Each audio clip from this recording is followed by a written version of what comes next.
ਇੱਕ ਬਹੁਤ ਹੀ ਇਮਾਨਦਾਰ ਅਤੇ ਸੱਚੀ ਸੁੱਚੀ ਸ਼ਖਸੀਅਤ ਦੇ ਮਾਲਕ ਸ਼੍ਰੀਮਤੀ ਸ੍ਰੇਸ਼ਟਾ ਦੇਵੀ ਜੀ ਪਿਛਲੇ ਦਿਨੀ ਆਪਣੇ ਸਵਾਸਾਂ ਦੀ ਪੂੰਜੀ ਨੂੰ ਖਰਚਦੇ ਹੋਏ ਪਰਮਾਤਮਾ ਦੇ ਚਰਨਾਂ ਵਿੱਚ ਜਾ ਬਿਰਾਜੇ। ਉਹਨਾਂ ਦੀ ਯਾਦ ਵਿੱਚ ਇੱਕ ਧਾਰਮਿਕ ਸਮਾਗਮ ਦਾ ਆਯੋਜਨ ਉਹਨਾਂ ਦੇ ਸਮੂਹ ਪਰਿਵਾਰ ਵੱਲੋਂ, ਜਿਨ੍ਹਾਂ ਵਿੱਚ ਸ਼੍ਰੀ ਰਘੁਨਾਥ ਅਗਰਵਾਲ, ਸੀਮਾ ਅਗਰਵਾਲ, ਲਵ ਕੁਮਾਰ ਅਗਰਵਾਲ, ਸ਼ਿਖਾ ਅਗਰਵਾਲ, ਪ੍ਰਾਚੀ ਬਾਂਸਲ, ਸੰਜੀਤ ਬਾਂਸਲ, ਨਮਨ ਅਗਰਵਾਲ, ਦਕਸ਼ ਅਗਰਵਾਲ ਅਤੇ ਉਹਨਾਂ ਦੇ ਸਮੂਹ ਪਰਿਵਾਰ ਵੱਲੋਂ ਨਵਦੁਰਗਾ ਮੰਦਿਰ ਸਰਾਭਾ ਨਗਰ ਲੁਧਿਆਣਾ ਵਿਖੇ ਕਰਵਾਇਆ ਗਿਆ, ਜਿਸ ਵਿੱਚ ਪੰਡਤ ਜੀ ਵੱਲੋਂ ਜੀਵਨ ਅਤੇ ਮੌਤ ਦੀਆਂ ਸੱਚਾਈਆਂ ਬਾਰੇ ਚਾਨਣਾ ਪਾਇਆ ਅਤੇ ਸਭ ਸੰਗਤਾਂ ਨੂੰ ਉਸ ਪਰਮ ਪਿਤਾ ਪਰਮਾਤਮਾ ਦੇ ਦਰਸਾਏ ਮਾਰਗ ਤੇ ਚੱਲਣ ਦੀ ਸਿੱਖਿਆ ਦਿੱਤੀ। ਸ਼੍ਰੀਮਤੀ ਸ੍ਰੇਸ਼ਟਾ ਦੇਵੀ ਜੀ ਦਾ ਜਨਮ ਪਿਤਾ ਸ਼੍ਰੀ ਜਗੀਰੀ ਲਾਲ ਜੀ ਦੇ ਘਰ ਮਾਤਾ ਸ਼੍ਰੀਮਤੀ ਸੁਹਾਗਵੰਤੀ ਜੀ ਦੀ ਕੁੱਖੋਂ ਸਨ 1937 ਵਿੱਚ ਲਾਹੌਰ ਵਿਖੇ ਹੋਇਆ। ਆਪ ਜੀ ਬਚਪਨ ਤੋਂ ਹੀ ਬਹੁਤ ਹੀ ਸੁਘੜ, ਸਿਆਣੇ ਅਤੇ ਹੋਣਹਾਰ ਪ੍ਰਤਿਭਾ ਦੇ ਮਾਲਕ ਸਨ। ਆਪ ਜੀ ਦਾ ਵਿਆਹ ਸ਼੍ਰੀ ਮੋਹਨ ਲਾਲ ਜੀ ਹੁਣਾਂ ਨਾਲ ਹੋਇਆ। ਵਿਆਹ ਉਪਰੰਤ ਆਪ ਜੀ ਨੇ ਆਪਣੀਆਂ ਪਰਿਵਾਰਕ ਜ਼ਿੰਮੇਦਾਰੀਆਂ ਨੂੰ ਬਖੂਬੀ ਨਿਭਾਇਆ। ਆਪ ਜੀ ਹਮੇਸ਼ਾ ਹੀ ਆਪਣੇ ਪਤੀ ਦੇ ਕੰਧੇ ਨਾਲ ਕੰਧਾ ਮਿਲਾ ਕੇ ਚੱਲੇ। ਆਪ ਜੀ ਦੇ ਘਰ 2 ਬੇਟੀਆਂ ਰਘੁਨਾਥ ਅਗਰਵਾਲ ਅਤੇ ਲਵ ਕੁਮਾਰ ਅਗਰਵਾਲ ਜੀ ਨੇ ਜਨਮ ਲਿਆ। ਆਪ ਜੀ ਨੇ ਆਪਣੇ ਬੱਚਿਆਂ ਨੂੰ ਖੂਬ ਚੰਗੇ ਸੰਸਕਾਰ ਦਿੱਤੇ, ਪੜਾਇਆ ਲਿਖਾਇਆ ਅਤੇ ਸਮਾਜ ਦੇ ਚੰਗੇ ਨਾਗਰਿਕ ਬਣਾਇਆ। ਅੱਜ ਆਪ ਜੀ ਦੇ ਦੋਨੋਂ ਬੇਟੇ ਆਪੋ ਆਪਣੇ ਖੇਤਰਾਂ ਵਿੱਚ ਨਾਮ ਨਾ ਖੱਟ ਰਹੇ ਹਨ ਅਤੇ ਆਪਣੇ ਮਾਤਾ ਜੀ ਅਤੇ ਆਪਣੇ ਪਿਤਾ ਜੀ ਦੇ ਨਾਮ ਨੂੰ ਚਾਰ ਚੰਨ ਲਗਾ ਰਹੇ ਹਨ। ਸ਼੍ਰੀਮਤੀ ਸ੍ਰੇਸ਼ਟਾ ਦੇਵੀ ਜੀ ਪਰਮਾਤਮਾ ਦੇ ਘਰ ਪ੍ਰਤੀ ਸੱਚੇ ਸ਼ਰਧਾਵਾਨ ਸਨ। ਲੋੜਵੰਦਾਂ ਦੀ ਸਹਾਇਤਾ ਆਪ ਜੀ ਹਮੇਸ਼ਾ ਹੀ ਤਨੋ ਮਨੋ ਅਤੇ ਤਨੋ ਕਰਿਆ ਕਰਦੇ ਸਨ। ਆਪ ਜੀ ਬਹੁਤ ਹੀ ਮਿੱਠੀ ਬੋਲੀ ਅਤੇ ਮਿਲਾਪੜੇ ਸੁਭਾਅ ਦੇ ਮਾਲਕ ਸਨ। ਜੋ ਕੋਈ ਵੀ ਇੱਕ ਵਾਰ ਆਪ ਜੀ ਨਾਲ ਗੱਲ ਕਰ ਲੈਂਦਾ ਤਾਂ ਆਪ ਜੀ ਦਾ ਹੀ ਹੋ ਕੇ ਰਹਿ ਜਾਂਦਾ ਸੀ। ਮੌਜੂਦਾ ਸਮੇਂ ਵਿੱਚ ਸ਼੍ਰੀਮਤੀ ਸ੍ਰੇਸ਼ਟਾ ਦੇਵੀ ਜੀ ਦੀ ਫੁਲਵਾੜੀ ਪ੍ਰਾਚੀ, ਸੰਜੀਤ, ਨਮਨ ਅਤੇ ਦਕਸ਼ ਨਾਲ ਮਹਿਕ ਰਹੀ ਹੈ।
प्रार्थना है, सभी साथ मिलकर के इस हरिनाम का इसमें भाग लें।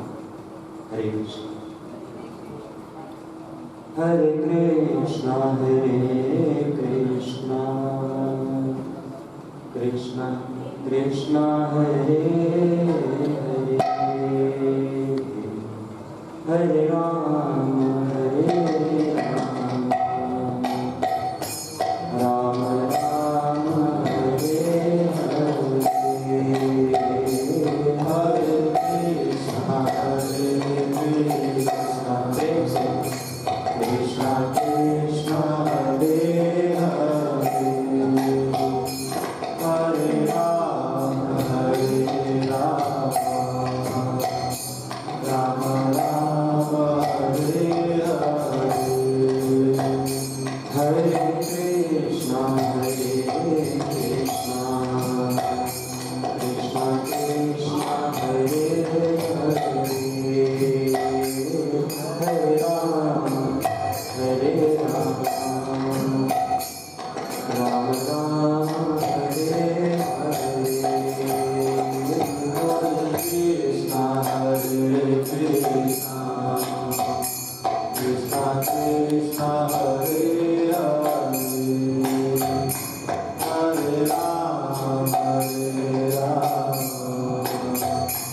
राम राम हरे हरे हरे कृष्ण कृष्ण कृष्ण हरे हरे हरे राम राम राम हरे हरे हरे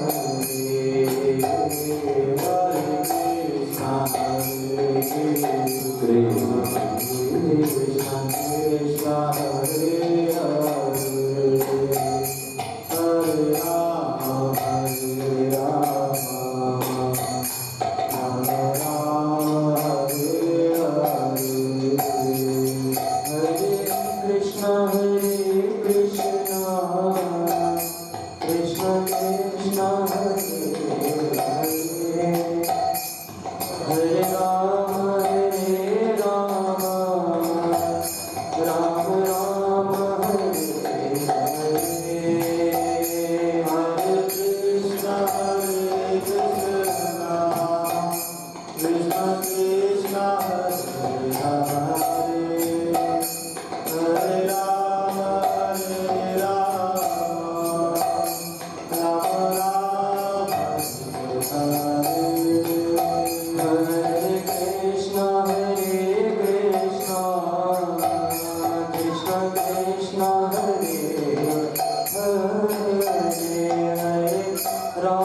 हरे राम राम राम हरे हरे हरे कृष्ण कृष्ण कृष्ण हरे हरे हरे राम राम राम हरे कृष्ण कृष्ण कृष्ण हरे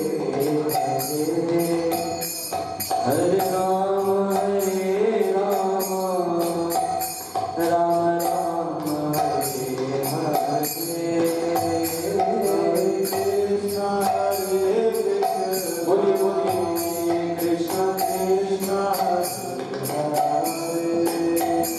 हरे हरे राम राम राम हरे हरे कृष्ण कृष्ण कृष्ण हरे हरे हरे राम राम राम हरे हरे हरे कृष्ण कृष्ण कृष्ण हरे हरे हरे राम राम राम हरे हरे हरे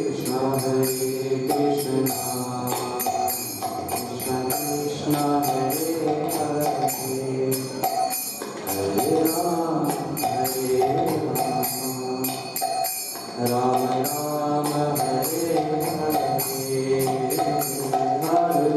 कृष्णा कृष्णा कृष्णा हरे हरे हरे राम हरे राम राम राम हरे हरे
एक बार एक न्यूज़ रिपोर्टर एक गांव में जाते हैं इंटरव्यू लेने के लिए।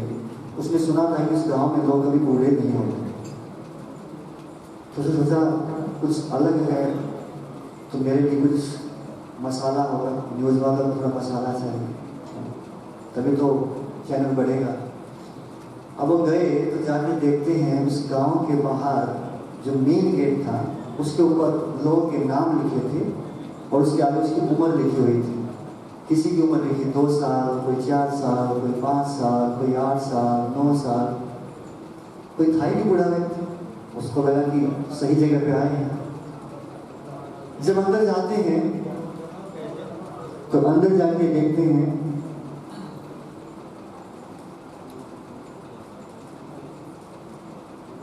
कि काफी लोग बूढ़े बूढ़े भी घूम रहे हैं, लेकिन बात ये है कि बाहर में तो किसी का नाम लिखा नहीं है। उन्होंने बताया कि जितने भी लोग शरीर छोड़ते हैं उनका सबका नाम जो बाहर लिखा जाता है। तो एक व्यक्ति से पूछा कि ये मामला क्या है, आप लोग कहते हो कि इस गांव में कोई जो बाहर में नाम लिखे सब जवान यंग हैं, लेकिन कोई भी किसी बूढ़े का नाम वहाँ पर नहीं है। तो उसने कहा कि हमारी नज़र में व्यक्ति उतना ही जीता जितना देर उसने भगवान का नाम लिया। जीवन में उसने कितने टाइम भगवान का नाम लिया है, वास्तव में उसने उतना ही जिया है। बाकी समय तो उसने अपना व्यर्थ गवा दिया है। इसी प्रकार से भगवान ऋषभदेव अपने पुत्रों को उपदेश देते हैं, कहते हैं कि ये जो मनुष्य शरीर मिला है, ये अपनी इंद्रियों की तुष्टि करने के लिए नहीं मिला है। ये तो बाकी शरीरों में भी सुविधा उपलब्ध है, चाहे कुत्ता है, सुअर है, बिल्ली, अगर वो लोग भी खाने पीने की सुविधा तो उनके पास भी, सोने की फैसिलिटी उनके पास भी है। तो मनुष्य के अंदर ऐसा क्या है जो उसको पशुओं से अलग बनाता है? इसी प्रकार से महाभारत में भी कह रहे हैं, आहार निद्रा भय मैथुनम च सामान्यम हेतु पशु भी नराणाम। तो आहार निद्रा भय और मैथुन, ये दो पशुओं और मनुष्यों में समान है। तो विशेष क्या है? धर्मो ही तेषामरिको विशेष धर्मेण हीना नर पशु भी समान। वास्तव में व्यक्ति का जो धर्म है वो उसको पशुओं से अलग बनाता है। और धर्म क्या है? लोग सोचते धर्म है हिंदू, मुस्लिम, सिख, ईसाई, ये तो व्यक्ति ने शरीर के आधार पर धर्म बनाया। पर वास्तव में धर्म क्या है? धर्मम तो साक्षात भगवत प्रणेतम। भगवान ने जो उपदेश दिए हैं कि किस प्रकार से मनुष्य को अपना जीवन जीना चाहिए, वही धर्म है।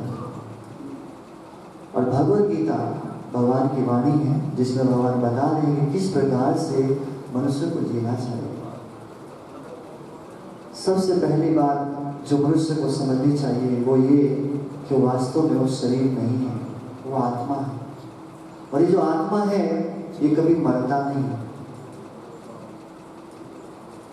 अपने कर्मों के आधार पर अलग अलग प्रकार के शरीर जो धारण करता है, और शरीर छोड़ करके फिर जिस प्रकार से हम पुराने वस्त्रों को त्याग लेते हैं, नए वस्त्र धारण करते हैं, ये आत्मा भी एक शरीर को त्याग करके दूसरे शरीर को स्वीकार करते हैं। पर वास्तव में मनुष्य जीवन मिला है कि बार बार ये जो शरीर धारण करना पड़ रहा है, इससे मुक्ति प्राप्त हो सके। और ये तभी संभव है जब इस शरीर का सदुपयोग किया जाए। और मनुष्य शरीर का सदुपयोग है कि भगवान के नाम कीर्तन में इसको लगाया जाए।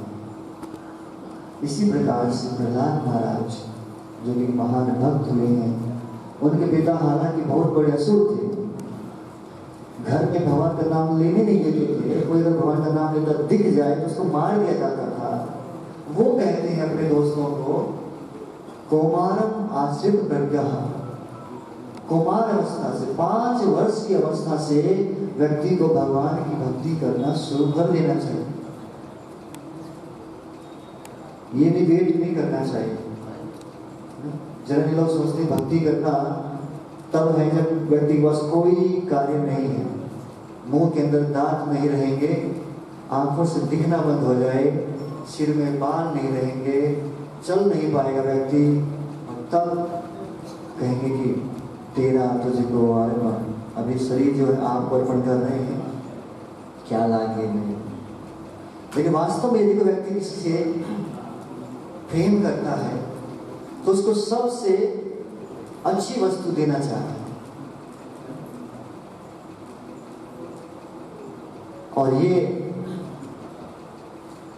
जो युवा अवस्था है, वास्तव में ये शरीर युवा अवस्था में सबसे ज्यादा बलशाली है, सबसे ज्यादा कार्य किया जा सकता है।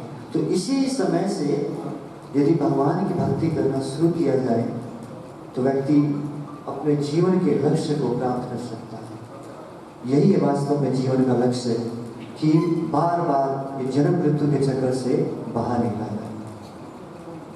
गरुड़ पुराण में बता रहे हैं कि किस प्रकार से व्यक्ति जब शरीर छोड़ता है तो उसकी जर्नी स्टार्ट होती है। 12-13 दिन आत्मा यहीं पर रहती है, उसके बाद वो जाती है और उसके अच्छे बुरे कर्मों के आधार पर उसको भेजा जाता है। स्वर्गलोक में जाना है कि नरक लोक में जाना है। यदि बहुत पाप कर्म किए हैं तो यमराज यमदूतों के साथ उसको नरक लोक की ओर यात्रा के लिए भेज देते हैं। लेकिन कोई व्यक्ति यदि अच्छा काम करे तो स्वर्गलोक में भेजेंगे, बुरा किया तो नरक में। लेकिन दोनों ही स्थिति में व्यक्ति को फिर से जन्म लेना पड़ता है।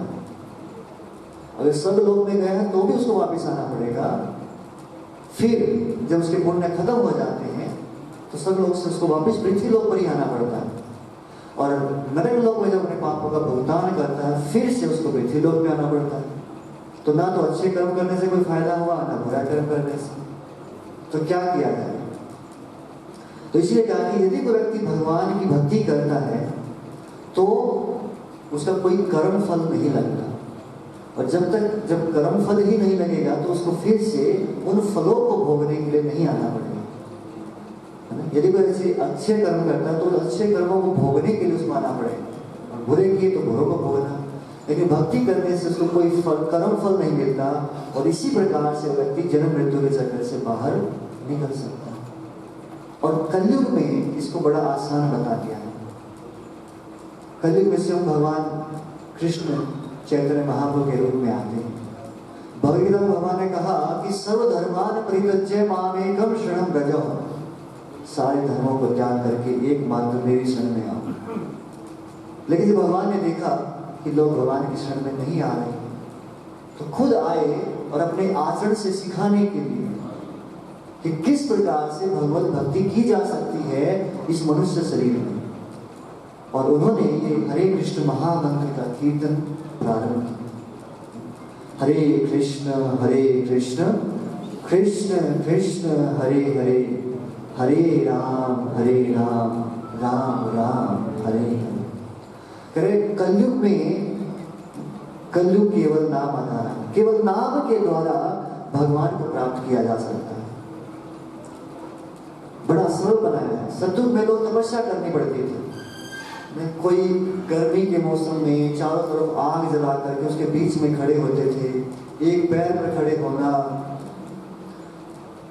सर्दियों में ठंडे पानी में खड़े होना, तो बहुत तपस्या होती थी। तपस्या के द्वारा भगवान को प्राप्त किया जाता था।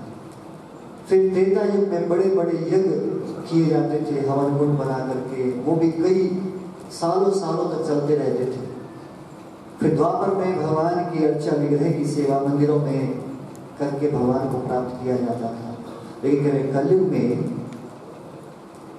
बड़ा सरल बनाया भगवान ने कहा कि केवल भगवान का नाम कीर्तन करके भगवत प्राप्ति की जा सकती है। इस जन्म मृत्यु के चक्कर से बाहर निकला जा सकता है केवल और केवल भगवान का नाम लेने से। और इसको नाम देने में कोई मेहनत भी नहीं है, कोई टैक्स भी नहीं देना पड़ेगा, कोई जीएसटी नहीं लगेगा, बिल्कुल कोई व्यक्ति ले सकता है, कोई रिस्ट्रिक्शन नहीं है, कभी भी ले सकता है। सुबह दोपहर शाम, उठते बैठते चलते फिरते खाते पीते सोते, कभी भी जब भी समय है भगवान का नाम लेते रहना चाहिए। मैं थोड़ी घर पे गया था तो माता जी बता रहे थे माता जी के बारे में कि हमेशा भगवान राम का नाम लेते रहते थे, उनके मुंह से राम राम ही चलता रहता। तो वास्तव में यही जीवन है। बाकी सारे काम तो करने ही है, क्योंकि शरीर पालन करने के लिए भी कार्य करना है, लेकिन उसके अलावा जो कार्य है उसको व्यर्थ के कार्यों में न लगा करके भगवान के भक्ति में लगाना चाहिए। भगवान ने अर्जुन को कहा, अर्जुन ने कहा मैं युद्ध नहीं करना चाहता। भगवान ने कहा युद्ध करो लेकिन मेरा स्मरण करते हुए करो।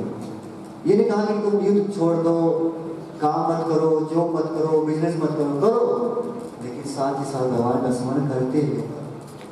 और इस प्रकार से अभ्यास करते हुए व्यक्ति जीवन का जो अंतिम लक्ष्य है उसको प्राप्त कर सकते। कोई मुश्किल राह नहीं बताई, व्यवहारिक ज्ञान दिया गया है भगवद गीता के अंदर कि किस प्रकार से व्यक्ति को जीना चाहिए।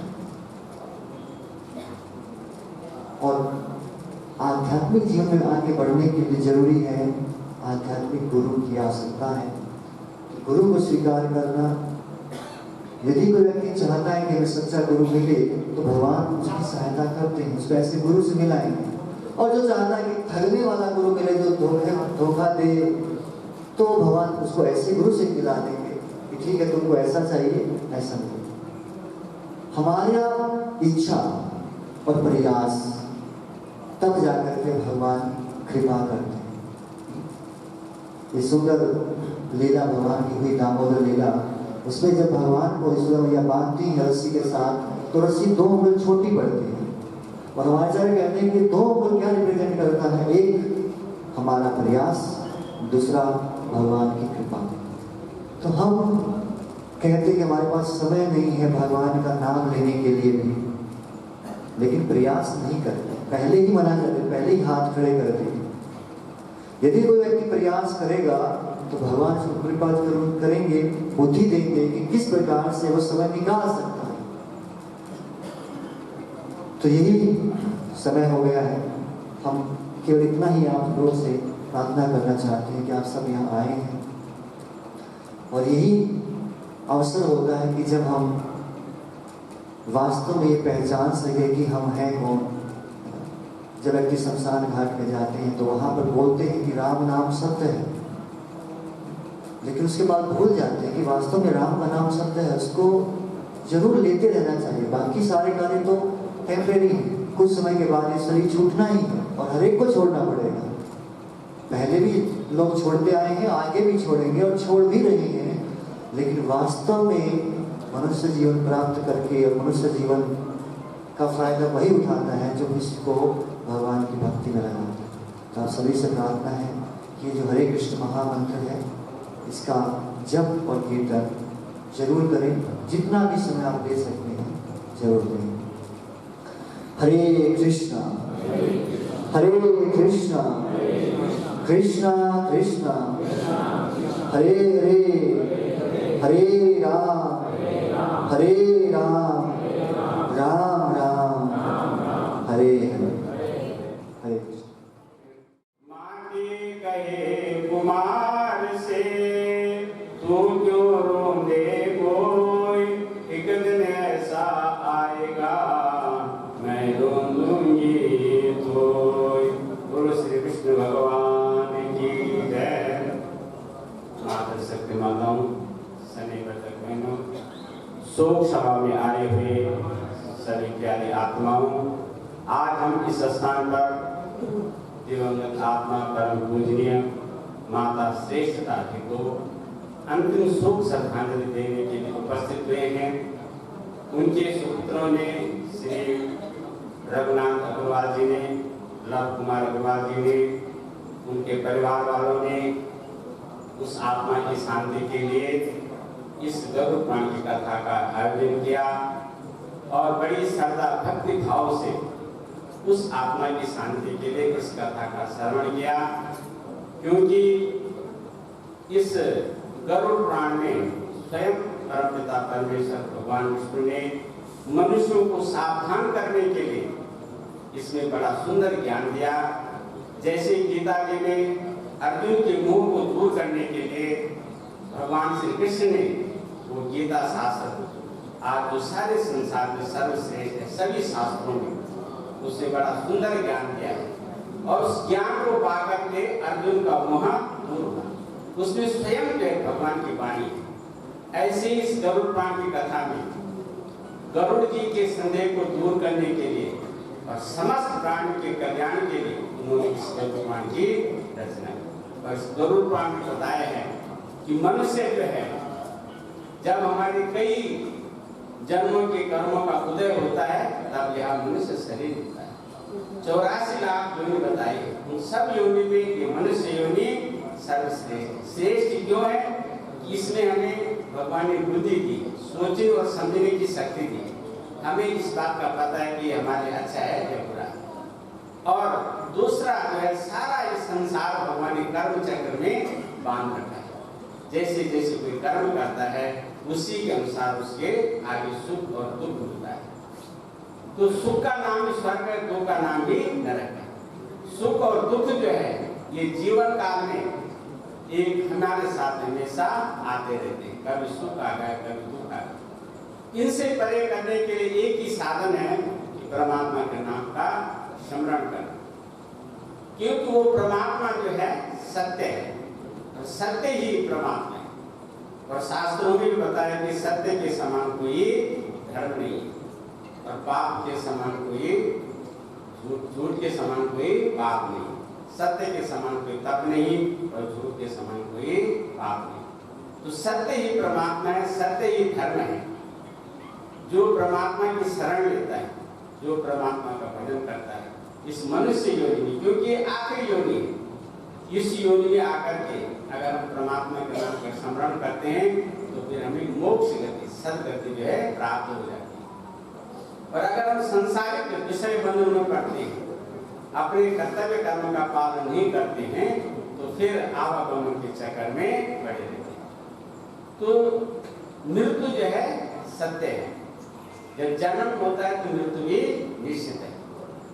लेकिन हमने जो है अपने कर्मों का पालन करना है, माता पिता के निमित्त, समाज के प्रति, परिवार के प्रति हमारे क्या कर्तव्य है। तो इस गरुड़ पुराण में बताया है कि माता पिता की मृत्यु होने पर जो पुत्र गरुड़ पुराण की कथा को सुनता है तो निश्चय ही उसके माता पिता को मोक्ष गति प्राप्त होती है। वो ऐसे जो इसमें कर्म करता है जिन कर्मों के आधार पर उस आत्मा को शांति मिलती है। तो इस परिवार ने भी, रघुनाथ जी ने, लव कुमार जी ने, उनकी पत्नियों ने बड़ी श्रद्धा भक्ति भाव से उस आत्मा की शांति के लिए इस गरुड़ पुराण का श्रवण किया। और हम भी परमपिता परमेश्वर भगवान से ये प्रार्थना करते हैं, परमात्मा उस आत्मा को जो है सद्गति प्रदान करें। वो परम पूज्य माता की श्रेष्ठता, वो नाम ही जिनका श्रेष्ठ है, आगे धर्म कर हमेशा आगे रहते हैं। और उनके पति श्री मोहनलाल जी जो भगवान के बड़े ही हैं, वो अपने भजनों के द्वारा जो है सबको अपना बना लेते। जहाँ पर भी जाते थे, जहाँ पर वो रहते थे, उनके मुख से हर समय जो है राधा राधा कृष्ण कृष्ण यही नाम जो है उच्चारण करते थे, बड़े ही मिलनसार थे। तो ये तो सब माता पिता के संस्कार होते हैं, उनके संस्कार इन बच्चों में उनको देखने को मिलते हैं। बड़े ही उन्होंने अच्छे संस्कार दिए। और पुत्रों का भी यही कर्तव्य होता है कि वो जीवन काल में माता पिता की सेवा करें और उनकी आज्ञा का पालन करें और उनकी मृत्यु होने पर शास्त्र मर्यादा के अनुसार कर्म करें, वही सत्पुत्र कहलाता है। क्योंकि माता पिता का स्थान जो सबसे श्रेष्ठ है। आकाश से जो ऊंचा पिता का स्थान है और इस भूमि में सबसे भारी वस्तु वो माँ है। माता पिता की जिसने सेवा कर ली तो उसने अपने जीवन को सफल बनाया। तो इन पुत्रों ने भी बड़ी श्रद्धा भक्ति भाव से माता पिता की सेवा की और उनके आशीर्वाद से जो है आगे ये परिवार हमेशा हमेशा आगे रहेगा, धर्म का रहेगा। इस परिवार के लिए अनेक जगहों से भी जो शोक संदेश आए हैं, वो श्री दुर्गा माता मंदिर ट्रस्ट सिविल लाइन, वहाँ से भी जो शोक संदेश आया है। और उसके बाद श्री नवदुर्गा मंदिर ट्रस्ट जहाँ पर हम बैठे हैं, यहाँ से भी शोक संदेश आया है। श्री ज्ञान स्थल मंदिर सभा से भी शोक संदेश आया है। तो ये परिवार उन सबका आभार व्यक्त करता है और आप सब लोगों का भी धन्यवाद करता है कि आप लोगों ने ऐसे सुख दुख के समय में इस परिवार का साथ दिया है। और आप सब लोगों से ये परिवार निवेदन करता है, जिन्होंने भोजन में किया है वो अवश्य ही भोजन प्रसाद पा करके जाए। ये इस परिवार आप सब लोगों से जो है प्रार्थना है, आप जो है लंगर का प्रसाद अवश्य दें। अब जो है समय हो गया है, पहले भगवान की आरती होगी और उसके बाद जो है शांति पाठ होगा। फिर जो है ये जो है हम दर्शन करके करेंगे। बोल बांके बिहारी लाल की जय, बोल श्री विष्णु भगवान